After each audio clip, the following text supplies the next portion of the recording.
We've got to do more on Friday's debate. As you know, myself and Kristen Tate were predicting for, of course, these debates were going to be disastrous. So let's let Kristen take it from here. Yes, I mean, this could have been the most consequential presidential debate in at least modern political history.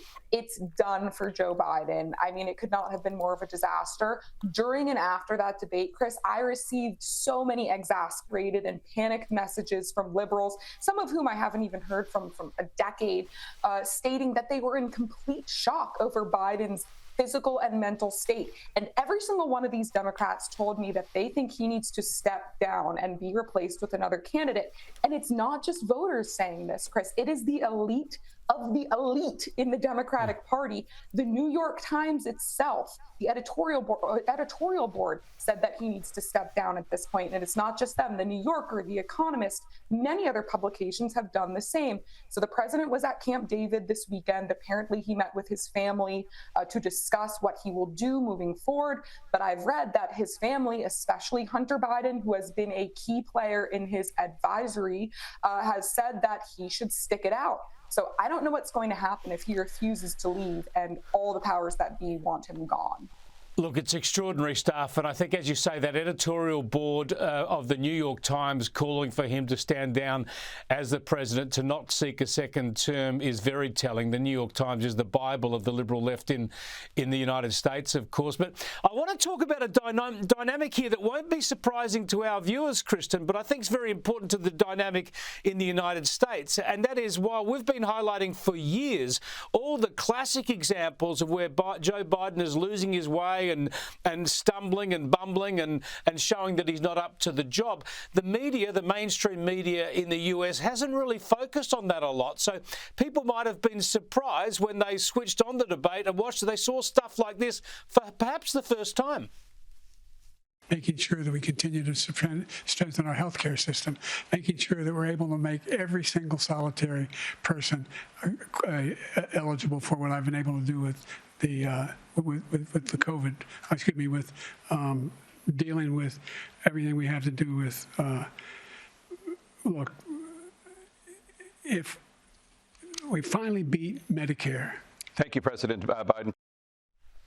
Completely lost, Kristen, completely confused and nowhere to hide and no media manipulation able to draw attention away from it. Yes, I mean, to your point earlier, though, it's kind of mind-blowing to me how shocked Democrat voters are about Biden's poor mental and physical state. I mean, every single week, you and I are talking about some new mortifying incident exposing the fact that he's basically been a houseplant for the last few years. But I guess, so many liberals, they just blindly believe whatever the media tells them. And the media and the Democrats, they thought that they could control reality by controlling the narrative. They do this with everything. They do this with the open border, which they tell us is secure.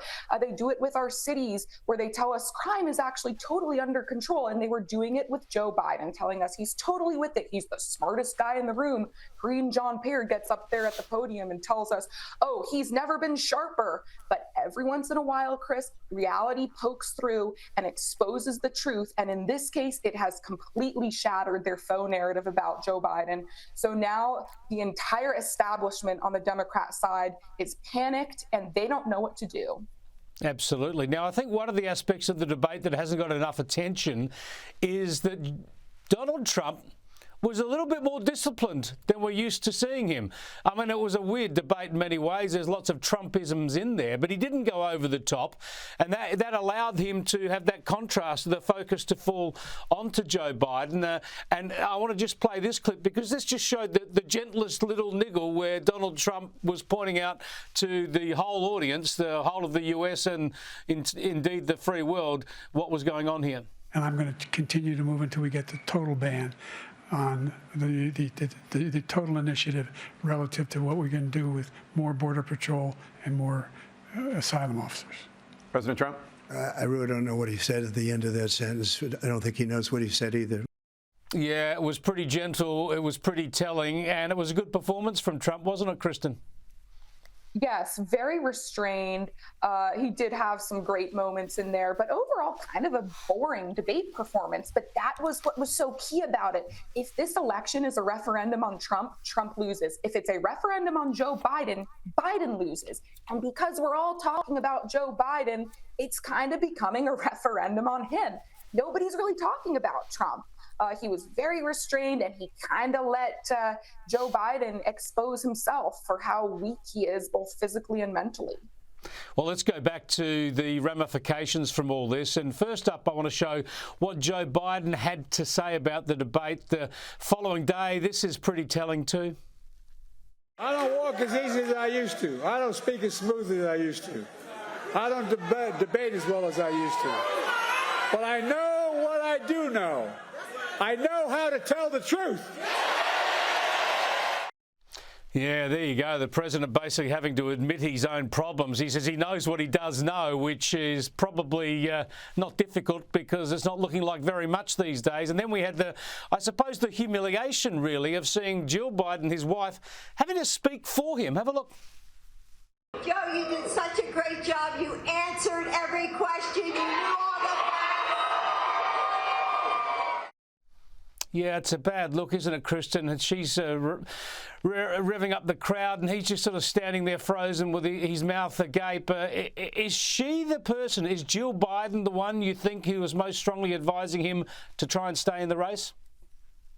Well, that's kind of what's so scary, Chris, is we don't know who's really in charge here. I certainly think Jill Biden is advising her husband to stay in the race because she's clearly power hungry and she's guilty of what appears to be elder abuse. However, we don't know if she's the one, behind the curtain actually controlling things. And that's what's terrifying so many voters right now. Many people are waking up to the fact that we have no idea who has been in control of the United States of America for the last 3 years. It is certainly not Joe Biden. He can't even walk down a couple of stairs by himself, let alone make serious decisions about the national security of our country. So we've been governed by a shadow government with a literal corpse as the figurehead, and people are waking up to that and they're scared.